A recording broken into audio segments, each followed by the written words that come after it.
Louvado seja nosso Senhor Jesus Cristo. Último dia do seminário de louvor para nós entrarmos no primeiro dia de vida plena de louvor, de atitude de louvor, né? Assim, definitivamente, porque desde o primeiro dia do seminário já estamos nos esforçando. É interessante, né? Esse negócio de louvor persegue a gente. A gente começa a falar de louvor, começa a ouvir falar de louvor e de repente você começa às vezes na semana você dá uma desviada, né? Você assim deseja uma semana abençoada para algum irmão, né? Aí você lembra do louvor, fala, louvado seja Deus, né? Então o louvor acaba sendo um guarda de vigia na nossa vida.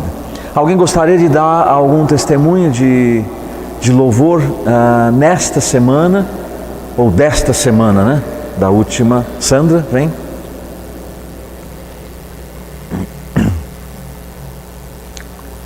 Bom, vou falar rapidinho desse testemunho, mas antes dele explicar um pouquinho uma situação, né? Desde o final do ano passado, que a gente está com um pouco mais de dificuldade financeira por conta da queda das vendas, né? A crise, né? E isso repercute, né? Na rotina da família, né? Tem as preocupações. E a gente está acompanhando com os nossos formadores estão nos acompanhando, né? Nos ajudando. E a gente tem rezado, né? Buscando a vontade de Deus, né? Cada dia, fazendo a nossa parte, né? De trabalho e oração, né? E de uns tempos para cá, eu tenho ouvido algumas vezes falar com a diretora da escola, né? Que nossos filhos estão no Colégio Maria Imaculada. Um deles tem bolsa 100%, os outros desconto, né? Só que, assim, diante de todas as despesas, essa é uma das despesas maiores, né? E é bem aquilo que está ali fazendo a diferença no nosso orçamento, né? Então a gente tem rezado, né? E tenho conversado com a diretora, né? Pedindo um desconto maior, e a gente tem conversado. Durante essa semana, né, de maneira especial, na outra também, que foi proposto, né, reproposto, né, o texto do louvor, a gente às vezes esquece muitas vezes, né, não só o texto do louvor, mas a atitude do louvor, né, a nossa oração tem que ser acompanhada sempre com agradecimento, com louvor àquele que tudo pode, aquele que tudo é, não somente pedir aquilo que a gente precisa, né, porque Deus não é nosso servo, nós somos servos de Deus, né. Aí, essa semana eu fui conversar, a última vez que eu fui conversar com a diretora, eu falei, não faz tempo que eu li o livro, pediu para ler, vou ler novamente. E comecei a ler o livro lá na secretaria, eu fui lendo, ela tinha saído, no tempo que eu li por lei, deu 1h30 assim, eu terminei de ler o livro. Na última página que eu estava terminando o livro, ela chegou, né? Eu tenho certo, né, que eu precisava, porque a gente que é dona de casa tem mais o que fazer, a gente precisa parar, né, não foi, eu parei um pouquinho ali.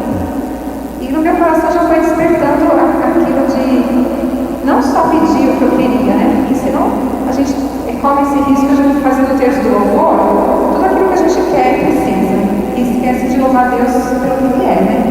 Então, uma das jaculatórias eu coloquei assim: Senhor, eu te louvo, Jesus, eu te louvo e te bendigo por qualquer resposta da diretora. Submeti à vontade de Deus e já louvando, não importa o que ela dissesse, não importa o que aconteceria dali para frente, já assim, entendendo mesmo, porque Deus tudo pode, né? E qualquer coisa que Deus decidisse para a minha vida seria o melhor, e eu te louvo, Senhor, por isso, né? E já louvando assim. E assim, um dos frutos, que eu acho que diante do poder de Deus é até pequeno, né?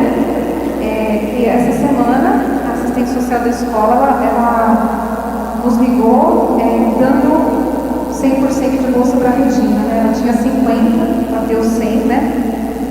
Glória a Deus. E assim, isso é a ação de Deus, né? E aí eu vou dizer outra coisa: se não desse, também é a ação de Deus, né? Eu não posso depender do meu louvor só quando o resultado for aquilo que eu espero, porque não era totalmente o que eu esperava, eu esperava um pouco mais, mas eu louvo a Deus porque eu reconheço a ação de Deus, né, na nossa vida, de qualquer maneira.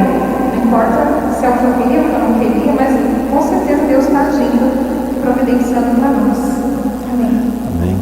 Glória a Deus. Isso é muito importante, submeter à vontade de Deus. Isso nós falamos a semana passada. E para vocês, mas serve para todos também. Você falou talvez não tenha sido o que você esperava, mas veio o que Deus quis. É porque o restante da graça não vai vir em desconto, vai vir em aumento de vendas, pode ter certeza, né? Em pouco tempo o Fernando já vai testemunhar aqui que a situação mudou, né? Com a graça de Deus. Mais alguém? Então tá bom. Espero que todos que não conseguiram pegar as outras 2 semanas ou uma delas do seminário, pegue, né, para poder fazer essa sequência.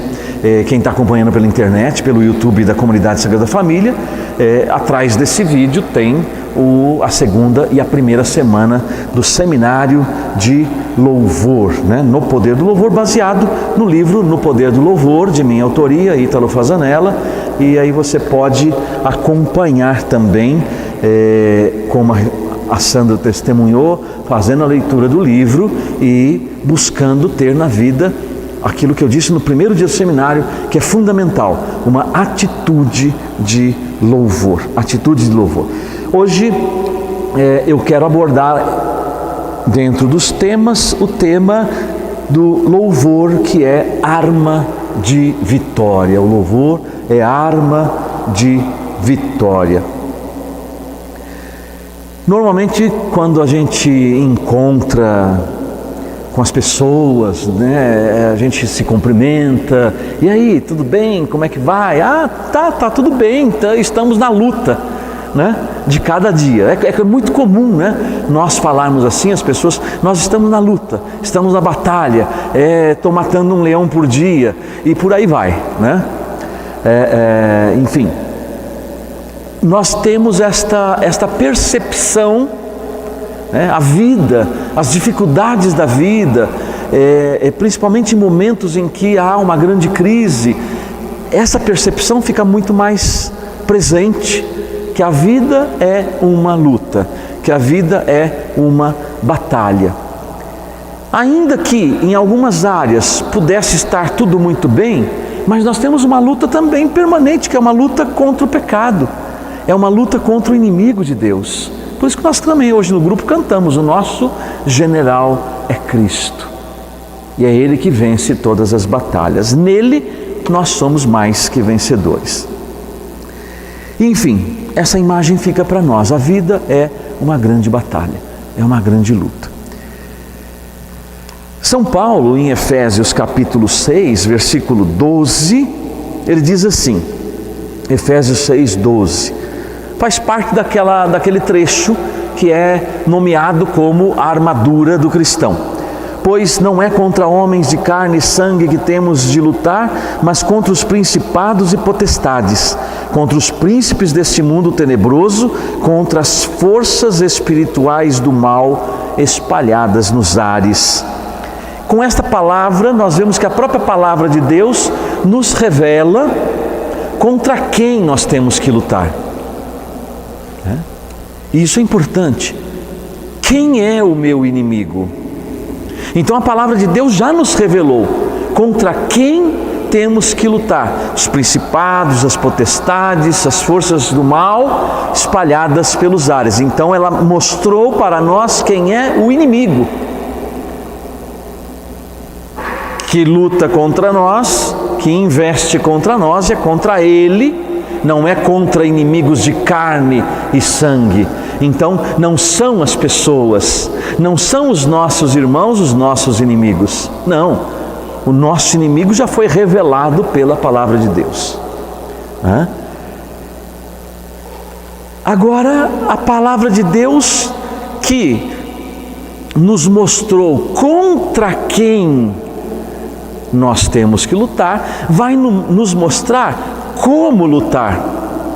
Agora, eu sei quem é meu inimigo, mas como eu vou lutar contra ele? Porque a gente sabe que ele não é mais poderoso que Deus, mas tem lá o seu poder, a sua força de fazer um estrago grande na vida de muita gente que se permite isto. Então, como nós vamos lutar? A palavra de Deus também nos diz isto. Eu quero ler o trecho todo do segundo livro de Crônicas, capítulo 20, versículos 18 a 22. Segunda Crônicas, está no livro aí, se alguém tiver o livro, está no capítulo 7. Segunda Crônicas 20, 18 a 22. Fala do rei Josafá.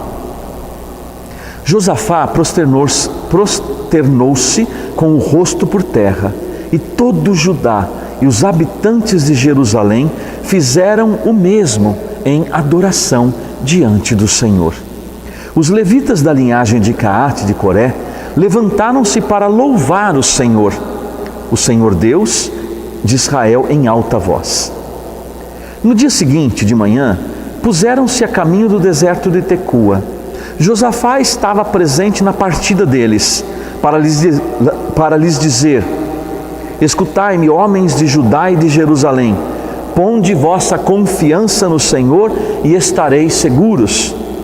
Crede em seus profetas e tudo correrá bem para vós. Vejam, o contexto desse discurso é de um rei diante dos seus homens que ele está enviando para a guerra, né? Para a batalha. Em seguida, depois de se ter entendido com o povo, ele designou os cantores, que, revestidos de ornamentos sagrados, haveriam de marchar à frente do exército, cantando: louvai o Senhor, pois sua misericórdia é eterna. Olha aqui, meu povo, nós estamos em guerra.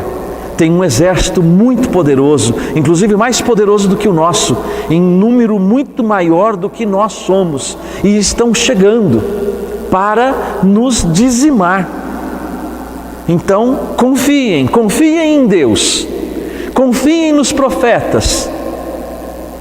E aí então eu chamo Alexandre, Paulinho, Diego, William, peguem os instrumentos e se coloquem na frente dos homens do exército que estão armados e vão para a batalha. Vocês vão na frente e vão cantando, né? Louvai o Senhor, pois sua misericórdia é eterna. No momento em que era entoado esse cântico de louvor, o Senhor fez cair numa emboscada os amonitas, os moabitas e os habitantes da montanha de Seir, que tinham vindo atacar Judá. Foram destruídos. Palavra do Senhor. E glória a Deus por isto. Foram destruídos. Esse rei, se nós fôssemos olhar humanamente, com a coerência da inteligência humana apenas, a gente diria: esse rei está louco. Esse rei mandou o seu povo, o seu exército para a morte. E os primeiros que vão morrer são os músicos, porque eles são treinados para cantar e tocar. Vai fazer o quê? Vai pegar o violão e dar na cabeça do... Não tem como. É morte certa para os músicos, e depois também aquele exército não tinha a força toda para vencer o inimigo. Mas Josafá tinha se prostrado diante do Senhor.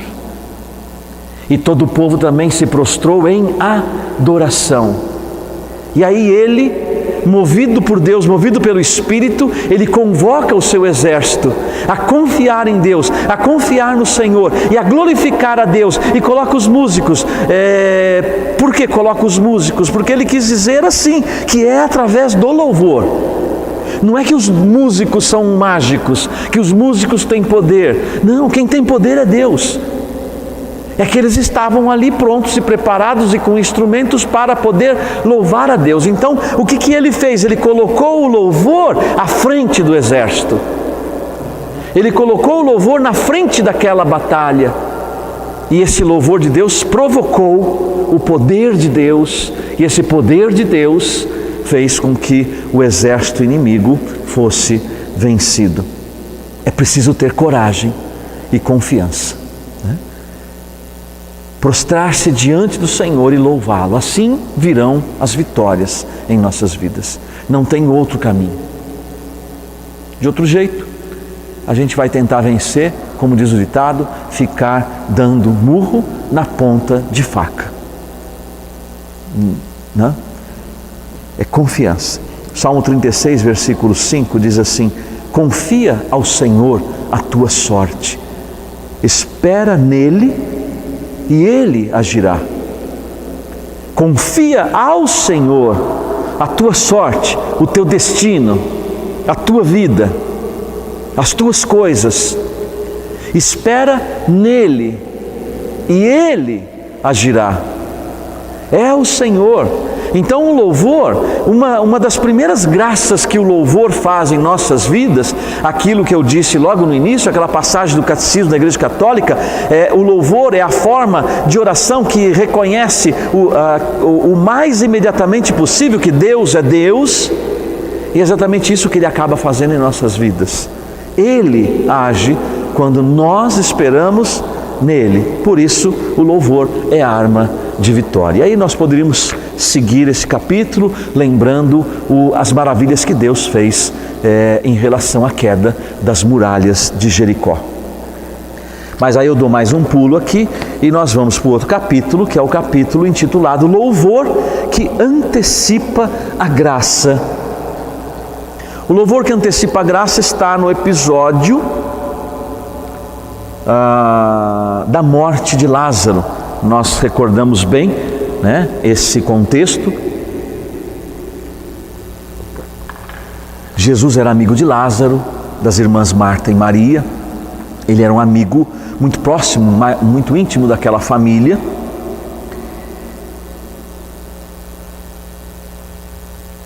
E Lázaro ficou doente. Foram avisar Jesus, porque o amigo de Jesus está doente, estava muito mal. Teu amigo está doente.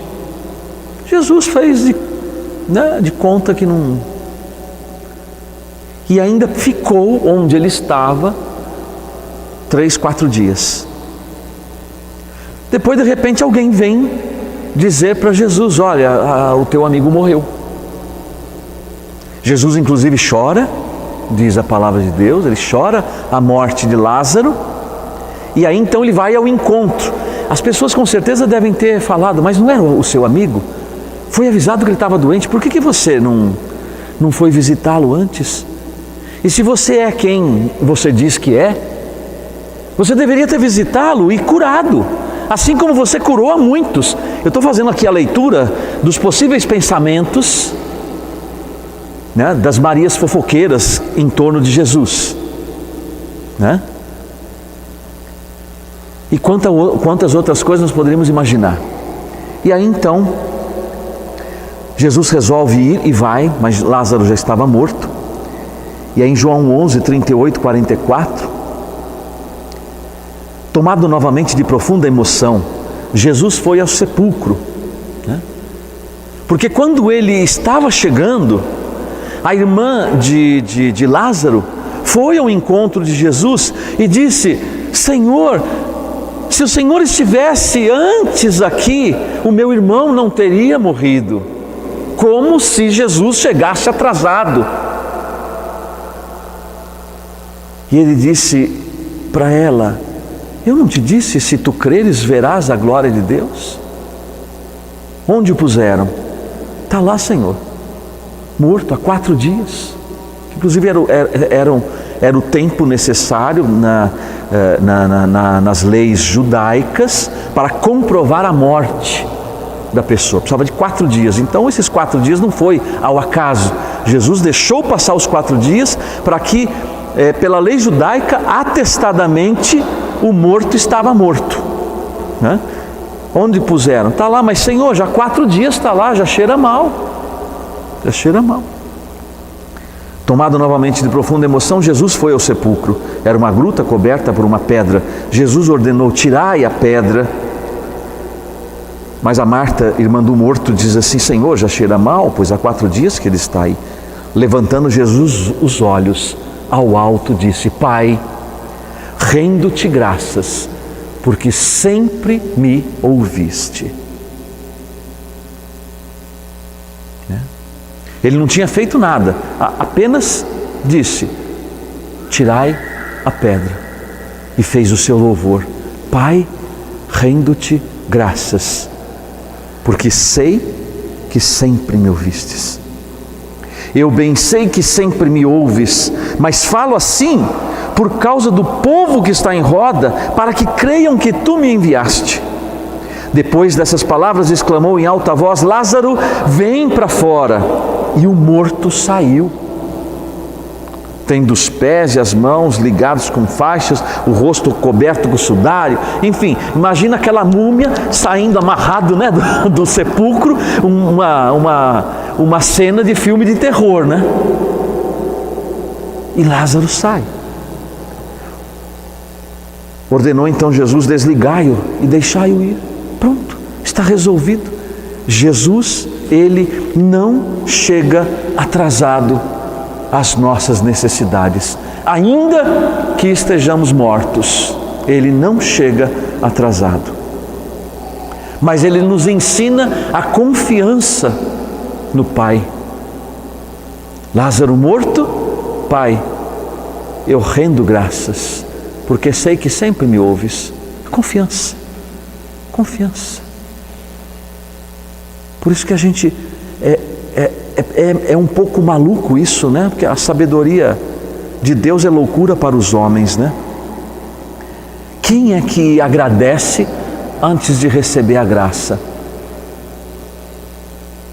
Você não tem certeza se vai ser atendido ou não, mas Jesus já estava agradecendo e nos ensina a agradecer, nos ensina a ter a certeza da graça, da vitória. É o exercício da fé carismática, é aquela fé que está em Coríntios 12, a fé carismática, que me leva a acolher, né? A gente costuma dizer, até no livro está escrito tomar posse, né? Mas a graça de Deus é de graça, então não é muito correto a gente usar este termo, eu tomo posse da graça de Deus. Ela não é minha, eu não posso tomar posse do que não é meu, porque graça é graça e graça é de Deus. Eu acolho, eu me abro à graça de Deus. Na época que eu escrevi isso daqui, foi muito tempo atrás, e passou batido na última revisão, mas louvado seja Deus. Também não está completo, não é um escândalo dizer tomo posse da graça, mas correto não é de fato, porque você não tem autoridade para tomar posse do que não é seu. A graça de Deus é de graça e é dele. A gente apenas acolhe a graça dele. E quem é que acolhe a graça sem antes ter certeza? Agradecer a Deus: Pai, rendo-te graça porque me ouviste. Então Jesus não chega atrasado às nossas necessidades. Ele não chega atrasado.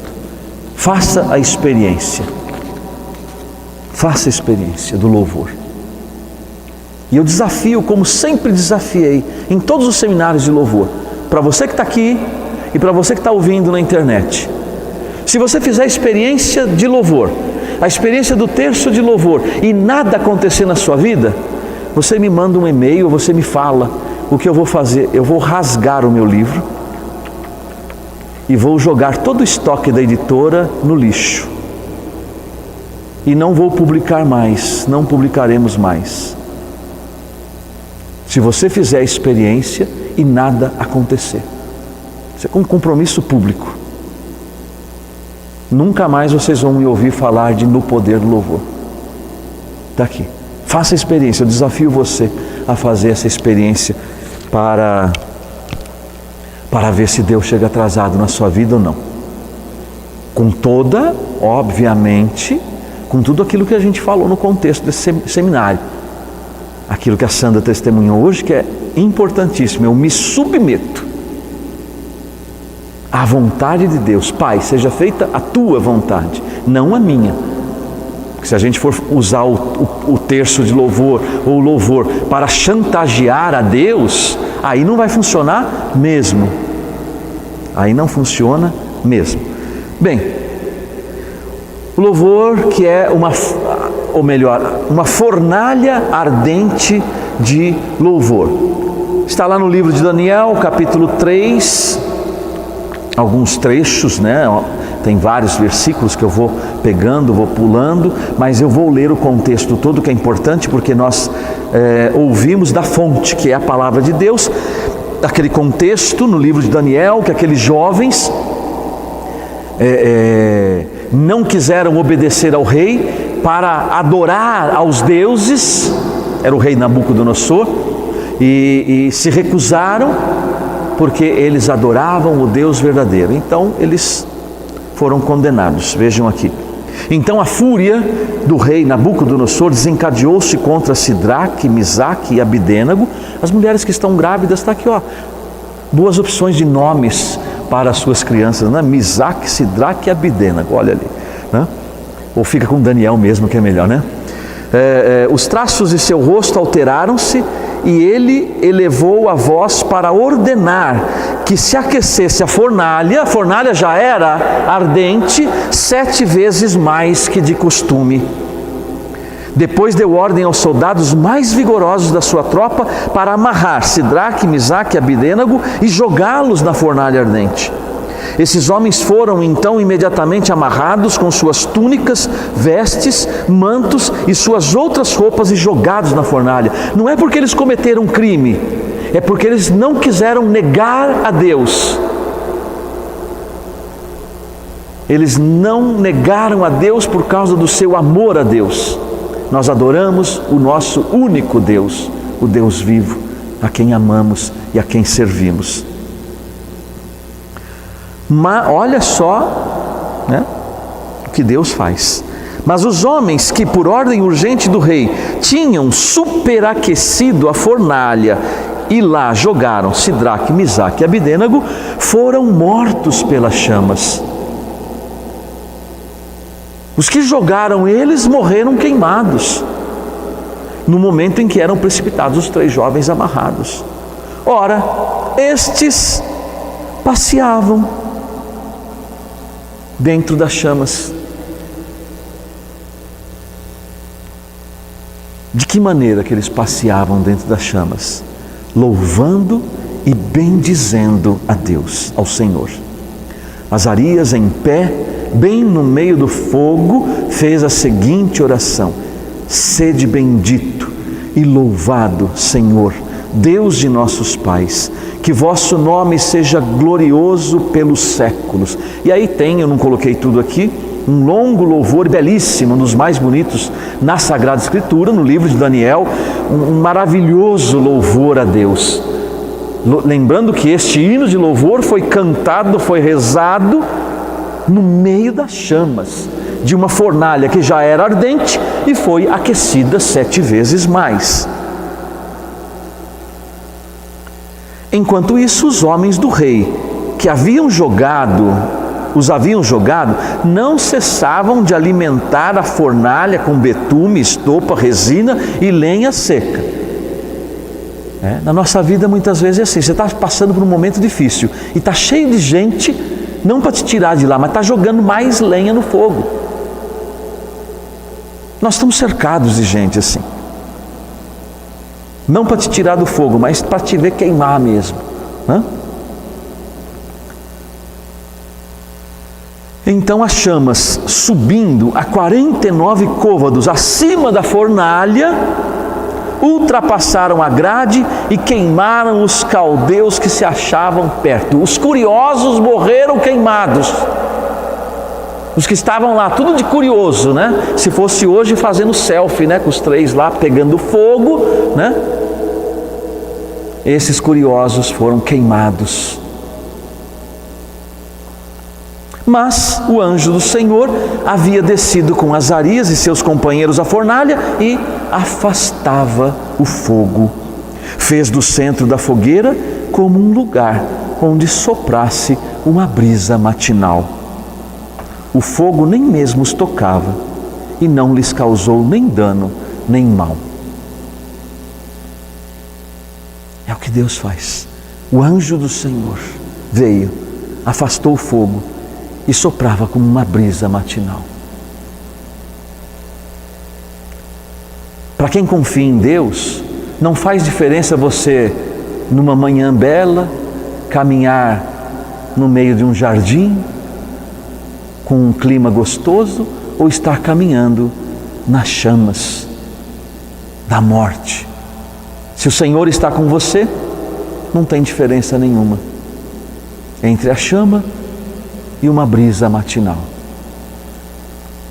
Mas o anjo do Senhor, ou melhor, então os 3 jovens elevaram suas vozes em uníssono para louvar, glorificar e bendizer a Deus dentro da fornalha, nesse cântico. É nesse ponto aqui que está o hino, esse hino bonito do livro de Daniel.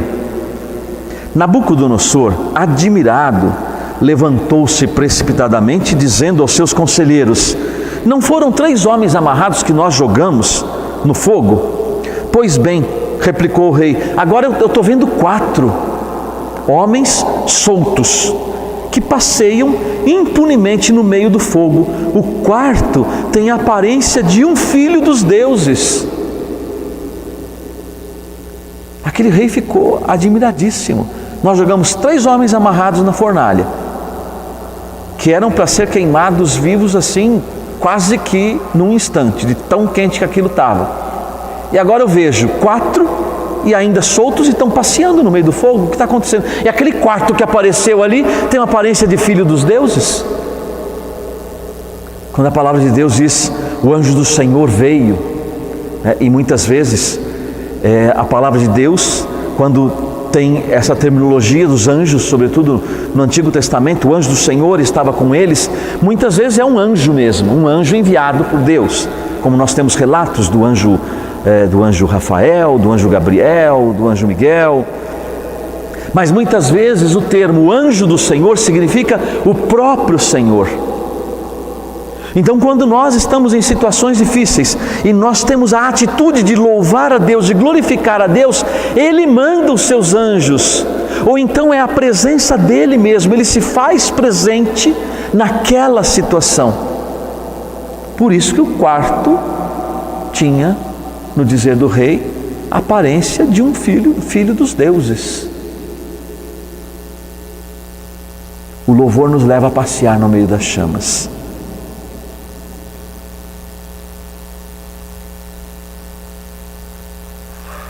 Não há chama alguma no mundo visível e no mundo invisível que possa devorar um filho de Deus, que esteja pronto a louvá-lo sempre. E como diz o Salmo 149, versículo 6, tenham nos lábios o louvor de Deus. Tenham nos lábios o louvor de Deus. Façamos então das nossas vidas uma fornalha ardente de louvor.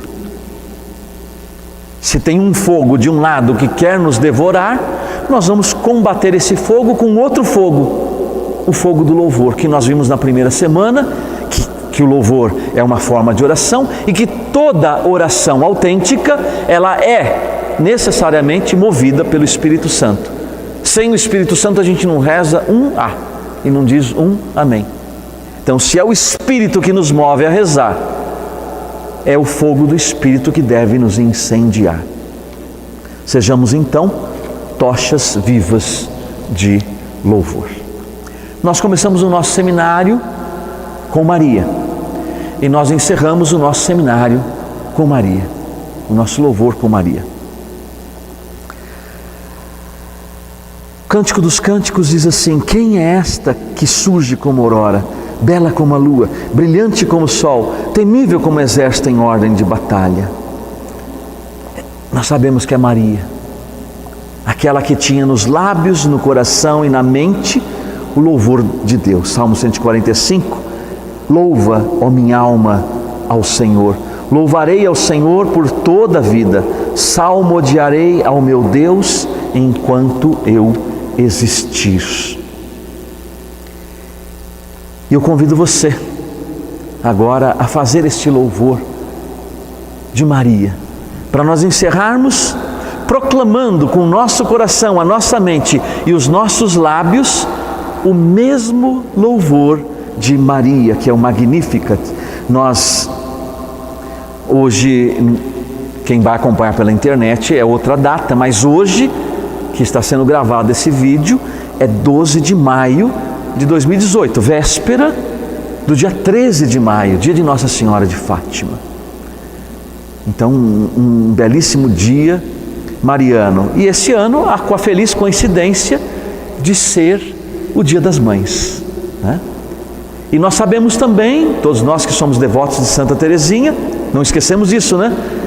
Que em 13 de maio de 1887, quando Teresinha tinha 10 anos de idade, o que aconteceu com ela? Oi? Não. Foi curada. Muito bem, Paulinho, eu queria ter um filho assim, né? Foi curada com o quê? Vou retirar o que eu disse, hein? Quem falou aqui? Com o sorriso de Nossa Senhora. Nossa Senhora do Sorriso. Foi no dia 13 de maio que a imagem de Nossa Senhora sorriu para Teresinha e ela foi milagrosamente curada. Então vamos pedir essa graça hoje, que Nossa Senhora sorria para nós, que a gente alcance essa graça do sorriso de Nossa Senhora e de, pelo louvor da boca de Maria, que nós vamos proclamar agora também, sejamos curados, sejamos libertos. Mas através desse louvor, minha alma, nós vamos louvar com as palavras de Maria. Minha alma glorifica ao Senhor. Vamos ficar em pé para fazer esse louvor? Lucas 1, né? Minha alma glorifica ao Senhor. Meu espírito exulta de alegria em Deus, meu Salvador, porque olhou para a sua pobre serva. Por isto, desde agora, me proclamarão bem-aventurada todas as gerações, porque realizou em mim maravilhas aquele que é poderoso e cujo nome é santo. Sua misericórdia se estende de geração em geração sobre os que o temem. Manifestou o poder do seu braço, desconcertou os corações dos soberbos, derrubou do trono os poderosos e exaltou os humildes. Saciou de bens os indigentes e despediu de mãos vazias os ricos. Acolheu a Israel, seu servo, lembrado da sua misericórdia, conforme prometera a nossos pais, em favor de Abraão e sua posteridade para sempre. Amém. Que nós façamos a nossa vida como Maria, uma vida cheia de louvor. Que nossa mente, nossos lábios e o nosso coração, nossa alma glorifique ao Senhor e possamos fazer assim uma experiência na vida diária, cotidiana, deste poder de Deus que é derramado sobre as nossas vidas e que atinge, nós vimos, aqueles que estão ao nosso redor. E mesmo que não estejam próximos, mas pela oração, onde a pessoa estiver, esse louvor vai lá. A graça de Deus vai lá, o poder de Deus vai lá e cura, e liberta, e converte, e derrama bênção, e derrama graça. Se nós tivermos a fé carismática, é isto que vai acontecer na nossa vida, no dia a dia. Que a gente entregue definitivamente nossa vida ao Senhor, vamos ter esse momento de adoração a Jesus Eucarístico, exercitar o nosso louvor e sair daqui, desse grupo de oração, exercitando na vida, no dia a dia, atitude de louvor. Para você que ainda não tem, ou você que tem e sabe, conhece pessoas que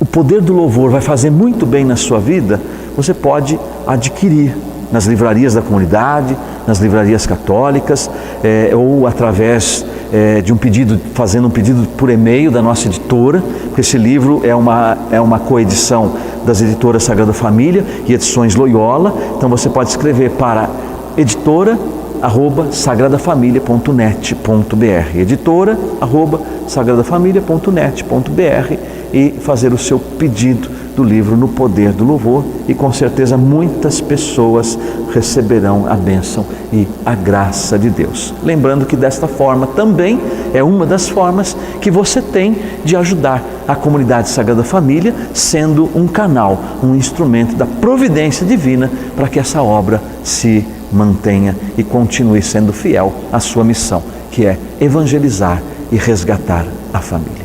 Amém.